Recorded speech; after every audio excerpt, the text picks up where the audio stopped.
రాహుల్ గాంధీపై నేరస్తుడు అనే ముద్ర వేసేందుకు ప్రయత్నిస్తున్న బీజేపీ విధానాలను తీవ్రంగా ఖండిస్తున్నట్లు మంత్రి పొన్నం ప్రభాకర్ ప్రకటించారు. శాసనమండలి మీడియా పాయింట్ వద్ద ఆయన మాట్లాడారు. ప్రజాస్వామ్య వ్యవస్థలో పార్లమెంట్ అత్యున్నత వ్యవస్థ అని అన్నారు. పార్లమెంట్లోకి ప్రవేశించే ద్వారం దగ్గర ప్రతిపక్ష పార్లమెంట్ సభ్యులను లోక్సభ ప్రతిపక్ష నాయకుడు రాహుల్ గాంధీతో సహా ఇతర నాయకులను పార్లమెంట్ లోపలికి వెళ్లకుండా దారికి అడ్డం నిల్చొని నిరోధించే ప్రయత్నం చేశారని ఆరోపించారు. వారిని పక్కకు జరుపుకుంటూ పార్లమెంట్ లోపలికి వెళ్లే సందర్భంలో పక్కనున్న పార్లమెంట్ సభ్యుడు కూడా తర్వాత కింద పడి చిన్న దెబ్బ తాకితే దానిపైన బీజేపీ కుట్రపూరితంగా వ్యవహరిస్తోంది. రాహుల్ గాంధీ క్యారెక్టర్ దెబ్బతీసే విధంగా వ్యవహరిస్తోందని మండిపడ్డారు. देश में पार्लियामेंट एक लोकतांत्रिक का बड़ा एक प्रदेश ऐसा है, किसी मसले को भी चर्चा कर सकते। वहां कल जो अमित शाह जी ने अंबेडकर को अवमान किया उस ऊपर चर्चा करने के लिए राहुल गांधी जब पार्लियामेंट जा रहे एज ए अपोजिशन लीडर उसको पार्लियामेंट का दरवाजे के पास रोका गया तो उन्हें अंदर जाने की कोशिश में अगर कोई नीचे गिर गए तो होंगे गिर गए।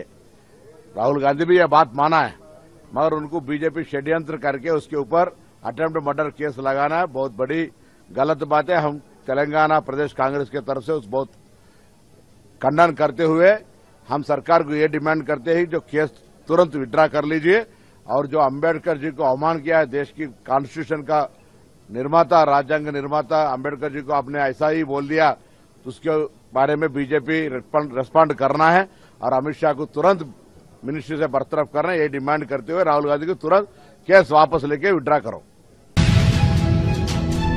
2047 నాటికి వ్యవసాయ రంగంలో ప్రొఫెసర్ జయశంకర్ తెలంగాణ వ్యవసాయ విశ్వవిద్యాలయం ప్రపంచ స్థాయికి ఎదగాలని విశ్వవిద్యాలయం కులపతి తెలంగాణ రాష్ట్ర గవర్నర్ జిష్ణుదేవ్ వర్మ ఆకాంక్షించారు. భాగస్వాముల అందరితో సమన్వయం చేసుకుంటూ వ్యవసాయ విద్య పరిశోధన విస్తరణలో పురోగతి సాధించాలని పేర్కొన్నారు. రాజేంద్రనగర్ లో 2 రోజుల పాటు జరగనున్న వ్యవసాయ విశ్వవిద్యాలయం వజ్రోత్సవాలకు ఆయన ప్రత్యేక అతిథిగా హాజరయ్యారు. రంగారెడ్డి జిల్లా రాజేంద్రనగర్ లోని పీజేటీఏయు క్రీడా మైదానంలో కిసాన్ మేళా వ్యవసాయ ప్రదర్శనలను ప్రారంభించారు. వివిధ స్టాళ్లను పరిశీలించారు. తర్వాత ఆడిటోరియంలో జరిగిన కార్యక్రమంలో పాల్గొన్నారు. వజ్రోత్సవాల మినియేచర్ పై ఫైలాన్ని రాష్ట్ర వ్యవసాయ సహకార చేనేత జౌలి శాఖల మంత్రి Tummala Nageswara Rao PJTAU vice chancellor Aldas జానయ్యతో కలిసి ప్రారంభించారు. కాన్సాన్ స్టేట్ యూనివర్సిటీ గుర్తింపు పత్రాలను అందజేశారు. Agricultural practices will be crucial in achieving this vision. By blending traditional wisdom with modern scientific approaches, the university can pioneer solutions for a food secure, sustainable future. It is imperative that PGTSAU aligns with pedagogy with futuristic requirements, emphasizing affordability, accessibility, and excellence in agricultural education. The recent initiatives to fill vacant academic positions and reduce fees demonstrate a commitment to making education inclusive and impactful. As we celebrate this Diamond Jubilee, let us honor the university's glorious path and chart an ambitious course for its future. By 2047, I envision PGTSAU as a global leader in agricultural innovation, research and sustainability. Achieving this vision will require collaborative efforts from all stakeholders, supported by robust policies and sustained investments. On this momentous occasion of the Golden Jubilee of PGTSAU, I once again extend my heartfelt compliments to the teaching faculty, non-teaching staff, students, and the esteemed alumni who form the backbone of this illustrious institution. Together, this dynamic community has built a legacy of learning, innovation, and service that not only uplifts agriculture, but also serves as an example of hope and progress for the nation. Let me wish you all again a happy Diamond Jubilee. And I am told that this university was inaugurated by our late Prime Minister Lal Bahadur Shastri Ji, who coined the eternal slogan of Jai Jawan, Jai Kisan, which both the nation requires both Jawans and Kisan. Once for the Jawans for. AP deputy CM Pawan Kalyan అభిమానులకు చురకలంటించారు. నన్ను పని చేసుకోనివ్వండి, నేను బయటకు వస్తే నా మీద పడిపోతే నేను ఏమీ పని చేయలేను. ఓజీ ఓజీ అనిస్తే పనులు జరగవు. సినిమాల మోజులో పడి హీరోలకు జేజేలు కొట్టి మీ జీవితంలో బాధ్యతలు మర్చిపోతున్నారని అన్నారు. అంటే నా కోరిక ఒకటేనంటే నన్ను పని చేసుకునేవాడిని. మీరు నా మీద పడిపోతే రోడ్డు వేసారు ఇందాక అడుగుతా ఉన్నా, రోడ్డు వేద్దామంటే కనిపించలేరు. మీ అందరూ దండం పెడతాను బాబు, నాకు రోడ్డు చూడండి ఇవ్వండి. ఓజీ ఓజీ ఓజీ అంట. లేదంటే అన్న ఇదివరకు సీఎం అనే వాళ్ళు ఇంకా పోలా, డిప్యూటీ సీఎం గారు సరిపోతాను ఆనందించాను. ఇంకా అవి కాకుండా నేను అనేది ఏంటంటే యువతకు కానీ ఆడపడుచులకు కానీ పెద్దలకు కానీ నేను వచ్చి మీకు నన్ను పని చేస్తే మీ భవిష్యత్తుకి మంచిది. నన్ను చుట్టుముట్టారనుకోండి, పని చేయాలి కదా.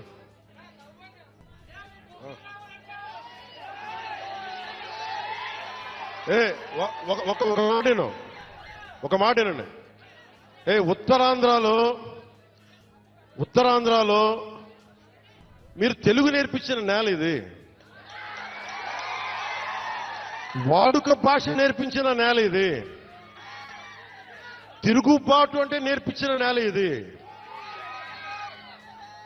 అంటే మనల్ని ఎవరన్నా దోపిడీ చేస్తుంటే ఎదురు తిరిగే నేల ఇది. మీరు ఈరోజు ఏమైపోయారంటే మీరు సినిమాల మోజులో పడిపోయి మీరు పోస్టర్లు పెట్టి ఓజీ ఓజీ లేదంటే మిగతా హీరోలకి జైజీలు కొట్టి ఇవన్నీ కొట్టండి. కానీ మీరు గనక మీ జీవిత బాధ్యత ముందుకెళ్ళారు. మీరు మాట్లాడితే అన్నా మీసం తిప్పు అంటారు. నేను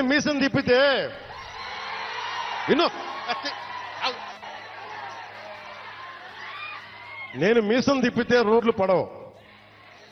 అర్థమైందా? నేను ఛాతీ కొట్టుకుంటే రోడ్లు పడవు. నేను వెళ్ళి ప్రధానమంత్రి గారికి దండం పెట్టి ముఖ్యమంత్రి గారి దృష్టికి ఆ సమస్య తీసుకెళ్తే రోడ్లు పడతాయి. అందుకని మీసాలు తిప్పడాలు ఛాతీలు కొట్టుకోవడాలు నాకు చేతగా. పని చేయడం తెలుసు, నాకు పని చేయనివన్నాను. అందుకని మీ అందరికీ మరోమారు ధన్యవాదాలు చెప్పుకుంటూ. కేటీఆర్ చేసిన తప్పేంది? ప్రతిష్టాత్మకమైన ఫార్ములా ఈ రేస్ ను హైదరాబాద్ తీసుకొచ్చినందుక? గ్లోబల్ సిటీగా ఉన్న హైదరాబాద్ ను ఈవీ రంగంలో ఇన్వెస్ట్మెంట్స్ కి డెస్టినేషన్ గా మార్చాలనుకున్నందుక అని సీఎం రేవంత్ రెడ్డిని మాజీ మంత్రి తన్నీర్ హరీష్ రావు ప్రశ్నించారు. నువ్వు ఎన్ని కేసులు పెట్టినా కేటీఆర్ నీ వెంటపడటం మానరు, నీ బండారం బయట పెట్టడం ఆపరు అని స్పష్టం చేశారు. తెలంగాణ భవన్ లో ఏర్పాటు చేసిన మీడియా సమావేశంలో ఆయన మాట్లాడారు. రేవంత్ రెడ్డి అక్రమంగా బనాయించిన కేసును పరిశీలించిన హైకోర్టు కేటీఆర్ ను అరెస్ట్ చేయొద్దని ఉత్తర్వులు ఇవ్వడంపై హర్షం వ్యక్తం చేశారు. కేటీఆర్ తొలి అడుగులోనే నైతిక విజయం సాధించారన్నారు. ఇంకేదో పెద్ద ఒలింపిక్స్ చేస్తాను డబ్బ కొడుతున్నాడు. ఇంకా దారుణం ఏంటంటే ఇవాళ ఆల్రెడీ ఆ సంస్థ లండన్లో కేసు వేసింది. ఇవాళ తెలంగాణ రాష్ట్ర ప్రభుత్వం అర్ధాంతరంగా ఇది రద్దు చేయడం వల్ల మాకు నష్టం జరిగింది అని లండన్లో కేసు వేసింది. ఆ కేసు కూడా మన భారతదేశ ప్రముఖ న్యాయవాది హరీష్ సాల్వేని లండన్లో కేసు వాదిస్తున్నాడు. రేపు అక్కడ వాళ్ళ కేసు గెలిస్తే రాష్ట్రానికి భారం, రాష్ట్రానికి నష్టం. రాష్ట్రం ఇమేజ్ పోయింది, బ్రాండ్ ఇమేజ్ పోయింది, పరువు పోయింది, ఆదాయం పోయింది. లండన్లో ఇప్పుడు రాష్ట్ర ప్రభుత్వం మీద కేసు నడుస్తున్నది. ఇవాళ మాట్లాడుతున్నారు కొందరు, ఇది ఒక కేటీఆర్ సంబంధించిన అంశం. ఇది కేటీఆర్కి ఒక్కరికి ఎందుకు సంబంధం? 4 కోట్ల తెలంగాణ ప్రజలకు సంబంధం కదా. 4 కోట్ల ప్రజలున్న తెలంగాణ రాష్ట్రం యొక్క ఇమేజ్ దెబ్బతిన్నది, హైదరాబాద్ ఇమేజ్ దెబ్బతిన్నది. ఈ రాష్ట్రానికి వచ్చే ఆదాయం తగ్గింది. ఈ రాష్ట్ర ప్రజలకు జీఎస్టీ రూపంలో రావాల్సిన డబ్బు రాకుండా పోయింది. ఇది దేశం ప్రతిష్ట దెబ్బతీసిన ఈ రాష్ట్రం యొక్క పరువు తీసే విధంగా రేవంత్ రెడ్డి గారి నిర్ణయాలు ఉన్నాయి. ఇవాళ రేవంత్ రెడ్డి గారు మాట్లాడినటువంటి పిచ్చి పిచ్చి నిర్ణయాలు, అంటే విజన్లెస్ చీఫ్ మినిస్టర్ ఒక రకంగా చెప్పాలంటే. This visionless chief minister ruined the Hyderabad brand and Telangana state image. ఈయన అన్ని తప్పులే, ఏది అప్పులు అని లేని అప్పులు చెప్పుడు, లేకదంటే హైడ్రా అని చెప్పి ఆయనతో రియల్ ఎస్టేట్ రంగాన్ని ఆగం చేసుడు, ఎల్ఎన్టీ సీఈఓని అరెస్ట్ చేయంటాడు. అంటే ఓ దాసనారాయణరావు గారు సినిమా తీసిండు పైసాబ్, ఎందుకంటే ఆ సినిమా పేరు పిచ్చోని చేతిలో రాయి. ఇవాళ అట్లా అయిపోయింది మన రాష్ట్ర పరిస్థితి. రేవంత్ రెడ్డి పాలనలో ఎప్పుడు ఎవరి మీద పడతాడో, ఎవరి మీద కేసులు పెడతాడో ఏం చేస్తాడో తెలియనట్టు అయిపోయింది. శుక్రవారం వచ్చిందంటే ప్రజలు భయపడుతున్నారు. ఏ ఇల్లు గులగొడతాడో, ఎవరిని అరెస్ట్ చేస్తాడో, ఈ శుక్రవారం ఏం చేస్తాడో అన్నట్టు తయారైపోయింది రేవంత్ రెడ్డి పాలన. అసలు ఇట్లాంటి పరిస్థితుల్లో ఈ రాష్ట్రానికి పెట్టుబడులు వస్తాయా? 10 ఏళ్ల బీఆర్ఎస్ పాలనలో తెలంగాణకు పెట్టుబడులలో స్వర్ణయుగం. అసలు ఐటీ ఎంత పెరిగింది, ఇండస్ట్రీ ఎంత పెరిగింది, ఎన్ని లక్షల ఉద్యోగాలు ప్రైవేట్ రంగంలో తెచ్చాం. ప్రపంచంతో, దేశంలోని ఇతర రాష్ట్రాలతో పోటీపడి తెలంగాణను మణికొండ కాంగ్రెస్ నేత నార్సింగి మార్కెట్ కమిటీ డైరెక్టర్ వి బాలరెడ్డి హైడ్రా చర్యలపై తీవ్ర ఆగ్రహం వ్యక్తం చేశారు. హైడ్రా వచ్చి షాప్ కూల్చి వెళ్లిపోయిందని, షాప్ కోల్పోయిన మహిళ భవిష్యత్ బ్రతుకును ఎవరు సమర్థించాలని ప్రశ్నించారు. మణికొండ షేక్పేట ఏరియాలో ఎన్నో భవనాలు ఉండగా వాటిని కూడా కూల్చే ధైర్యం హైడ్రాకు ఉందా? అన్యాయంగా వ్యవహరిస్తున్నారని విమర్శించారు. అల్కాపూర్ మొత్తంలో ఏ బిల్డింగ్ కు కమర్షియల్ పర్మిషన్ ఉందో చూపని చెప్పండి. మీరు గవర్నమెంట్ గా మీరు ఇస్తారు, పర్మిషన్ లేకుంటది. ఓకే, వాళ్ళు ఇచ్చేదండి, ఇది రెసిడెన్షియల్ పర్మిషన్ తీసుకుంటారు, కింద సెటిల్ వేసినారు. మీరు ట్యాక్స్ తీసుకోకండి, మీరు ట్యాక్స్ ఇవ్వండి. ఈ రోజు ఈ పరిస్థితి కనుక వాళ్ళకు ఆమెకు బర్త్డే అనిపోయినండి, షాప్ నడుపుకుంటుంది, ఈ రోజు వచ్చి హైడ్రా వచ్చింది ఒకటి వచ్చి తీసి వెళ్ళిపోతారా? స్టార్ట్ చేయ. ఇక్కడ కాదు, మణికొండ వెళ్ళాం మొత్తం, లేదంటే షేక్పేట వెళ్ళాం పోయి అడుగులు కొట్టుకుందాం. ఏదో ఒకటి ఒక్కటి చూపించక్కడో, ఒక్క దగ్గర చూపించు. ఈవెన్ జూబ్లీస్ వెళ్దాం, ఒక 36 తప్ప ఎక్కడో ఒకసారి చూపించాలని పిల్లలు. హైడ్రా ఇక్కడ వరకు వచ్చిందా? ఓన్లీ ఈ 4 సెంటర్ వరకు వచ్చిందా? ఇక్కడ స్టార్ట్ చేసాం కదా, ఎక్కడో ఒకసారి స్టార్ట్ చేయాలి. మరి ఇక్కడ స్టార్ట్ చేసి కంటిన్యూ చేద్దాం. భయపడి వాళ్ళు ఎందుకు 4 ఇంచుకు వెళ్ళిపోయారు? This is right? ఇది కరెక్టేనా?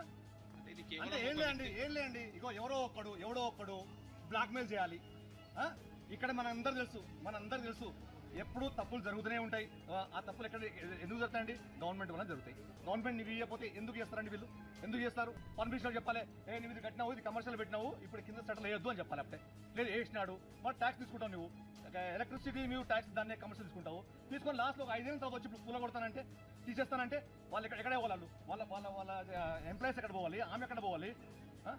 మరి ఇంత అన్యాయం ఏంటండి అసలు? హైదరాబాద్ మణికొండలోని ఆల్కపురి కాలనీలో ఓ దొంగ చేసిన చేష్టలు అందరినీ షాక్ కు గురిచేస్తున్నాయి. ఆటోలో వచ్చి పూల కుండీలు, పాల ప్యాకెట్లు, పేపర్లు దొంగతనం చేసిన దృశ్యాలు సీసీటీవీ కెమెరాల్లో రికార్డయ్యాయి. ఈ షాకింగ్ దొంగతనం వీడియో సోషల్ మీడియాలో వైరల్ అవుతోంది. ఇలాంటి సంఘటనలు నగరంలో భద్రతపై ప్రశ్నలు తీసుకొస్తున్నాయి.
శ్రీకాకుళంలో సినీ నటి శ్రీలీల సందడి చేశారు. శ్రీకాకుళంలో నూతనంగా ఏర్పాటు చేసిన ఓ వస్త్ర దుకాణం ప్రారంభోత్సవానికి హాజరైన ఆమెను చూసేందుకు అభిమానులు అధిక సంఖ్యలో తరలివచ్చారు.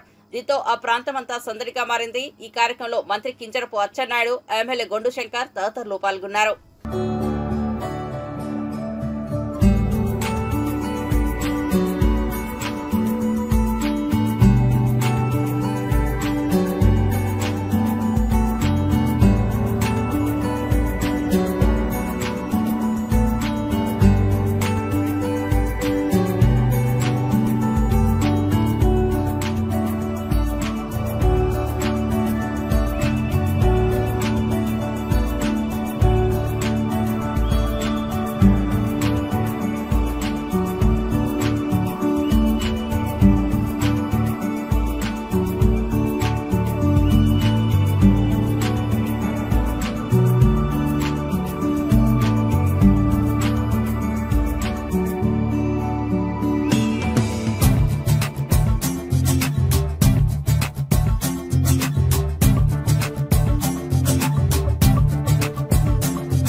శ్రీకాకుళం రావడం చాలా చాలా ఆనందంగా ఉంది. ఇంత వర్షాలు అందరూ ఓపిక వచ్చినందుకు అందరికీ thank you.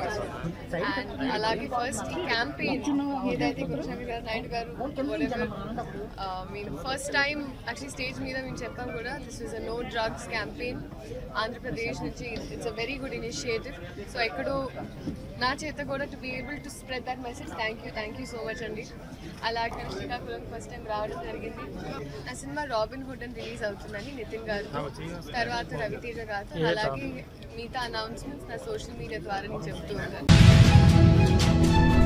Welcome to top headlines. Andhra Pradesh రైతులను అగ్రస్థానంలో నిలుపుతామని ముఖ్యమంత్రి చంద్రబాబు నాయుడు అన్నారు. సీఎం చంద్రబాబు ఈడ్పుగల్లు రెవెన్యూ సదస్సులో పాల్గొన్న అనంతరం గంగూరులో ధాన్యం సేకరణను పరిశీలించారు.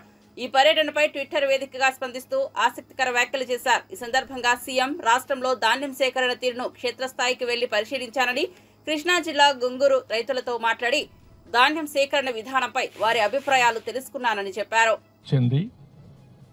అక్కడి నుంచి మొత్తం పంట పడిపోయింది, దెబ్బతినే పరిస్థితికి వచ్చారు. రెండోది కూడా మీరు చూస్తే ఈరోజు ఒక రైతు అబ్జర్వేషన్, స్టాండింగ్ క్రాప్ ఉంటే మెషిన్ హార్వెస్ట్ పెరుగుతూ ఉంది, పంట పడిపోతే దిగుబడి తగ్గుతూ ఉంది. అలాంటప్పుడు ఆ పంట కరెక్ట్గా ఉండే నిలబడుకునే పంట వేయడం ఒక యాంగిల్. రెండో యాంగిల్ పంట సీజన్లు వేయాలి. ఇప్పుడు నేను అందుకనే పట్టిసీమ ప్రాజెక్టు తీసుకొచ్చి కృష్ణా డెల్టాకు నీళ్ళు ఇచ్చాం. దానికి మెయిన్ పర్పస్ ఏంటంటే నీళ్ళే రావడం లేదు, బాగా లేట్ అవుతుందని ఇచ్చాం. పట్టిసీమ నీళ్లు కూడా సీజన్లో బిగినింగ్లో దెర్ ఈజ్ ఎ ప్రాబ్లం. అక్కడ నీళ్లు రావాలి, గోదావరి జిల్లాలకు నీళ్లు ఇవ్వాలి, నారుమళ్ళకి మళ్ళీ ఇక్కడ తీసుకురావాలి. అది ఒక వారం 10 రోజులు అవుతుంది. దీనికోసం ఇప్పుడు ఆలోచించింది ఏంటంటే పులిచేత పెట్టుకుని మేము మేలోనూ నీళ్ళు ఇచ్చి జూన్లోని వీళ్ళు నార్మల్ వేసుకోగలుగుతారా? జూన్లో వేసుకుంటే ఇంకా అర్లీగా వస్తుంది, సైక్లోన్ మీద పడకుండా పంటలు వచ్చే పరిస్థితి వస్తుంది. ఇవన్నీ కూడా రైతాంగంలో డిబేట్ జరగాల్సిన అవసరం ఉంది, చర్చ జరగాల్సిన అవసరం ఉంది. రైతులందరినీ ఇన్వాల్వ్ చేస్తాం. 5-6 నెలలు ఇన్వాల్వ్ చేసి లాభసాటిగా ఏ పంటలు వేస్తే ఆదాయం వస్తుంది, ఏ విధంగా ఇవ్వాలి, మార్కెటింగ్ ఏ విధంగా ఇవ్వాలి, అదే మరిగా మళ్ళీ ఫార్వర్డ్ బ్యాక్వర్డ్ ఇంటిగ్రేషన్లో పంట వేసినప్పటి నుంచి హార్వెస్టింగ్ వరకు మార్కెటింగ్ వరకు ఏం చేయాలి, ఎక్సర్సైజులు అన్నీ చేస్తాం. చేసి వ్యవసాయాన్ని ఏ విధంగా ఆదుకోవాలనో ఆదుకుంటాం. అదే మరిగా డ్రోన్స్ అన్నీ కూడా పెస్టిసైడ్స్కి ఎక్కడైతే చాలామంది ఇప్పుడు రైతులను అడిగాం, ఫోన్లు ఉన్నాయి, ఇప్పుడు ఒక యాప్ ఉంది. ఆ యాప్ తీసుకొని పొలంలోకి వెళ్ళి ఒక్కసారి పొలంలో చూసుకుంటే తెగులుందా లేదా చూడొచ్చు. రైతు ఇప్పుడు నాలెడ్జ్తో తెగులుందా లేదా చూస్తున్నాడు. అది ఉండొచ్చు, ఉండకపోవచ్చు. ఒకప్పుడు ఇంకా దారుణంగా ఉండేది. రైతు పెస్టిసైడ్ షాప్ ఏది చెప్పితే ఆ మందొచ్చి కొట్టేవాడు. గుంటూరు ఒక చిరునామా ఒకప్పుడు, ఏది కల్తీ మందులకి పెద్ద యుద్ధమే చేశాను నేను అప్పుడు సమైక్య ఆంధ్రప్రదేశ్లో అక్కడ కంట్రోల్ చేయడానికి. ఇప్పుడు కంట్రోల్ అయ్యింది. ఇప్పుడు నెక్స్ట్ స్టెప్ ఏంటంటే ప్రిసిషన్ అగ్రికల్చర్లో సెల్ ఫోన్ ద్వారా నువ్వు ఐడెంటిఫై చేస్తే డ్రోన్ పంపించి ఎక్కడ తెగులుంటే. గత ప్రభుత్వంలో భూదాన్ భూములను అక్రమంగా ప్రైవేట్ వ్యక్తులకు విక్రయించారని సీఎం రేవంత్ రెడ్డి ఆరోపించారు. కేంద్ర మంత్రి కిషన్ రెడ్డి ఫిర్యాదు చేసినా పట్టించుకోలేదని మండిపడ్డారు. అసెంబ్లీలో సీఎం మాట్లాడుతూ మాజీ సీఎం కేసీఆర్ పై తీవ్ర విమర్శలు చేశారు. రాష్ట్రంలో భద్రంగా ఉండాల్సిన ప్రజల భూముల సమాచారాన్ని కేసీఆర్ ఆర్థిక నేరాలకు స్వర్గధామంగా ఉండే దేశాలకు పంపించారన్నారు. భూభారతిపై సభలో చర్చ జరిగితే గత బీఆర్ఎస్ సర్కార్ భూదోపిడీ బయటపడుతుందనే సభలో అనవసరమైన రచ్చకు తెరలేపారని ఆగ్రహం వ్యక్తం చేశారు. చేసుకోవడానికి లేదా భవిష్యత్తులో రిజిస్ట్రేషన్లు చేసుకోవాలంటే కూడా అది రోజులు పట్టొచ్చు, నెలలు కూడా పట్టొచ్చు. అధ్యక్ష, వీళ్ళు ఎన్ని రకాల అధ్యక్ష రిజిస్ట్రేషన్స్ అనేటివి డే టైంలో జరుగుతాయి. అధ్యక్ష, మనం స్లాట్ బుక్ చేసుకుంటాం నార్మల్ గా 10 to 5 or 6, 7 ఒకవేళ అయితే 7, 8 o'clock రిజిస్ట్రేషన్లు అవుతాయి. రాత్రి 9 గంటల నుంచి ఉదయం 6 గంటల వరకు కూడా రిజిస్ట్రేషన్లు జరిగిన డాక్యుమెంట్లు ఉన్నాయి. అధ్యక్ష, అర్ధరాత్రి పూట ఏ ప్రభుత్వ అధికారి డాక్యుమెంట్లు రిజిస్ట్రేషన్ చేసిండు? అర్ధరాత్రి డాక్యుమెంట్లు రిజిస్ట్రేషన్ చేసే వ్యవస్థ మన రాష్ట్రంలో ఉందా? ఏ చట్టం ప్రకారం అర్ధరాత్రి పూట్ల డాక్యుమెంట్లు ఎగ్జిక్యూట్ అయినాయో ఇవాళ మనం విచారణ చేయాల్సిన అవసరం లేదా? అధ్యక్ష, ఎందుకు ఈ రోజు వాళ్ళు అక్కడ నించోని, ఎందుకు ఈ రోజు చర్చ జరగకుండా భూభారతి 2024 మీద చర్చనే జరగొద్దు, ససేమిరా ముఖ్యమంత్రి గారు ఒకవేళ మాట్లాడితే ఈ బండారం బయటపడుతుంది, ఎట్లయినా అడ్డుకోవాలి అని ఎన్ని రకాల ప్రయత్నాలు చేసిండ్రు మీరు చూసిండ్రు కదా అధ్యక్ష. అధ్యక్ష, ధరణి వెబ్సైట్ వచ్చిన తర్వాత కొన్ని డాక్యుమెంట్లు నేను చెప్పదలుచుకున్నా అధ్యక్ష. మిత్రుడు మహేష్ రెడ్డి గారు కూడా ఉన్నారు, వారు కూడా వినాలి. కిషన్ రెడ్డి గారు స్వయంగా తిమ్మాపూర్ ఆయన సొంతూరులో భూదాన్ భూములకు సంబంధించి కిషన్ రెడ్డి గారు అపోజిషన్ లీడర్ ఉన్నప్పుడు వాళ్ళు కంప్లైంట్ చేసిండు అధ్యక్ష. 100 ఎకరాల భూదాన్ భూమిని డాక్యుమెంట్లు మార్చే పరిస్థితి ఉన్నది, వాటి కాపాడు ఉండని. ఈ రోజు కేంద్ర మంత్రి అధ్యక్ష కిషన్ రెడ్డి గారు, గతంలో హోంశాఖ మంత్రి అధ్యక్ష, ఆ కిషన్ రెడ్డి గారు ఫిర్యాదు చేసిన భూములను కూడా భూదాన్ భూములను కందుకూరు మండలం తిమ్మాపూర్ గ్రామం కిషన్ రెడ్డి కేంద్ర హోంశాఖ మంత్రిగా ఉన్నప్పుడే ప్రైవేట్ వ్యక్తుల పేర్ల మీద, ప్రైవేటు భూముల పేరు మీద భూదాన్ భూములను మార్చి భూములను అమ్మేసి దాని వెనకాల ఉన్నది ఎవరో తేలాలి అధ్యక్ష. నేను వచ్చిన తర్వాత ఎఫ్ఐఆర్ చేయించిన అధ్యక్ష. 100 ఎకరాల భూదాన్ భూములకు సంబంధించి కిషన్ రెడ్డి గారు ఫిర్యాదు చేస్తే కిషన్ రెడ్డి గారి ఫిర్యాదును కూడా లెక్క చేయకుండా భూములను ప్రైవేట్ వ్యక్తుల పేరు మీదకి మార్చేసింది అధ్యక్ష. నేను వచ్చినెంబడే నేను కేసు కట్టించిన అధ్యక్ష. రంగారెడ్డి, సంగారెడ్డి, మేడ్చల్ లాంటి జిల్లాలే కాదు ఇతర ప్రాంతాలలో కొన్ని వేల ఎకరాల ప్రభుత్వ భూములను యజమానుల పేర్లు మార్చడమే కాదు కొత్త కొత్త అన్ని తయారు చేసి వాటి అన్నిటిని కూడా సిద్దిపేట రకరకాల ఒక్క దగ్గర అని కాదు, నాగారము ఏ ఒక ప్లేస్ అని కాదు అధ్యక్ష. ఇవాళ నేను ఎందుకు కిషన్ రెడ్డి గారితో ప్రస్తావిస్తున్నా అంటే ఈరోజు ఆయన యూనియన్ క్యాబినెట్ మినిస్టర్ అధ్యక్ష. ఆయన సొంతూరులో ఆయన ఫిర్యాదు చేస్తే కూడా భయం లేకుండా భూదాన్ భూములను బదిలీ చేసి ప్రైవేట్ వ్యక్తులకు పట్టా భూముల కింద రిజిస్ట్రేషన్ చేసింది అధ్యక్ష. నేను వచ్చిన తర్వాత కిషన్ రెడ్డి గారు కూడా ఫిర్యాదు చేస్తే దీని మీద చర్యలు తీసుకోకపోతే ఎట్లా అని నేను ఎంక్వైరీకి ఆర్డర్ ప్లే చేసి క్రిమినల్ కేసు బుక్ చేసిన అధ్యక్ష. ఈ వెబ్సైట్ ఓనర్ బీఆర్ఎస్ నాయకులు నిజంగా తప్పు చేయకుంటే ఎందుకు భయపడుతున్నారని కాంగ్రెస్ ఎమ్మెల్సీ బాల్మూరి వెంకట్ అన్నారు. మీడియాతో బీఆర్ఎస్ నేత హరీష్ రావు చేసిన వ్యాఖ్యలకు స్పందించిన ఆయన ట్విట్టర్ వేదికగా వీడియో విడుదల చేశారు. ఆయన మాట్లాడుతూ హైదరాబాద్ బ్రాండ్ ఇమేజ్ పెంచడానికి ఫార్ములా ఈ రేస్ తీసుకొచ్చామని హరీష్ రావు అంటున్నారని, కానీ ప్రొసీజర్ ప్రకారం వెళ్తే ఎలాంటి ఇబ్బంది ఉండేది కాదని అక్రమాలకు పాల్పడుతూ ప్రొసీజర్ ఫాలో కాలేదు కాబట్టే అసెంబ్లీలో చర్చ పెట్టనున్నారని తెలిపారు. నియమ నిబంధనలు పాటించలేదంటేనే అందులో అవకతవకలు జరిగినట్టు స్పష్టంగా అర్థమవుతోందని అన్నారు. కేటీఆర్ గారు పదే పదే హైదరాబాద్ రాష్ట్ర అభివృద్ధి కోసము లేదా సిటీ డెవలప్మెంట్ కోసము నేను ఏదైతే ఈ రేసింగ్ ప్రాజెక్ట్ ని తీసుకురావడం జరిగిందని చెప్పి మాట్లాడుతున్నాం. ప్రొసీజర్ ప్రకారంగా సిస్టమ్ ప్రకారంగా ఏ రకంగా అయితే దేన్నన్నా ఏ ప్రాజెక్ట్ నన్నా లేకపోతే ఏ టెండర్ ప్రక్రియనన్నా ఏదన్నా కూడా యాజ్ పర్ ప్రొసీజర్ ప్రకారంగా చేస్తే ఎటువంటి తప్పులేదు. కానీ నీ సొంత లాభాలని ఏదైతే సంబంధించి హైదరాబాద్ బ్రాండ్ ఇమేజ్ పెంచడానికి ఉపయోగపడుతుందని చెప్పి నేను చేసిన అక్రమంగా చేసిన ఆ రకంగా నువ్వు ఏ కార్యక్రమాన్ని చేసి ఉంటే 100% ప్రొసీజర్ ప్రకారంగా సంబంధించిన డిపార్ట్మెంట్ దానిపైన ఎంక్వైరీ చేస్తే ఎంక్వైరీలో నువ్వు తప్పు అని నిర్ధారణకు వస్తే 100% జైలుకు వెళ్లాల్సిన పరిస్థితి ఏర్పడుతుంది.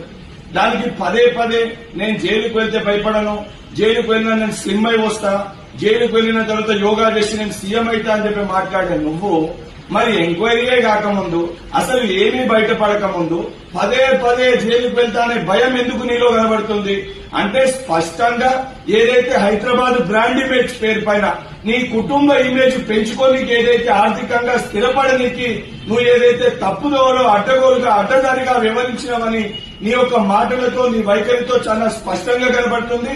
100% హైదరాబాద్ బ్రాండ్ ఇమేజ్ పేరిట ఏదైతే అక్రమంగా నిధులు ఏమన్నా కొన్ని ఖాతాల్లో జమై అప్పుడు ప్రొసీజర్ ఇంప్రాపర్ గా ఏమన్నా తెలంగాణకి సంబంధించిన ఫండ్స్ మిస్యూజ్ అయ్యింటే ఆ సంబంధించిన డిపార్ట్మెంట్ ఎంక్వైరీ చేస్తుంది. 100% దాంట్లో దోషులుగా తేలిన వాళ్ళని కఠినంగా శిక్షించడం జరుగుతుంది. నువ్వు ఏదైతే నీ సొంత లాభాల కోసం నువ్వు రేపు పొద్దున చేసిన తప్పులకి జైల్లోకి పోతే తెలంగాణలో ఉన్న లా అండ్ ఆర్డర్ ని డిస్టర్బ్ చేసే విధంగా నీ సొంత లాభాల కోసం చేసిన పనులకి బీఆర్ఎస్ పార్టీ కార్యకర్తలకి ఊర్లకి గ్రామాలకి మాట్లాడుతూ ఏదైతే ప్రెస్ ద్వారా ఏదైతే వాళ్ళందరూ కూడా నన్ను జైల్లో పెడితే లా అండ్ ఆర్డర్ ని డిస్టర్బ్ చేయాలని చెప్పని. ఆంధ్రప్రదేశ్ ఉప ముఖ్యమంత్రి పవన్ కళ్యాణ్ పార్వతీపురం మన్యం జిల్లాలో పర్యటించారు. మక్కువ మండలం బాగుజోల గ్రామంలో 9 కోట్లతో నిర్మిస్తున్న రోడ్లకు శంకుస్థాపన చేశారు. గ్రామంలో ఏర్పాటు చేసిన ఫోటో ఎగ్జిబిషన్ ను తిలకించారు. గిరిజన మహిళలతో కలిసి సరదాగా డాన్స్ చేశారు.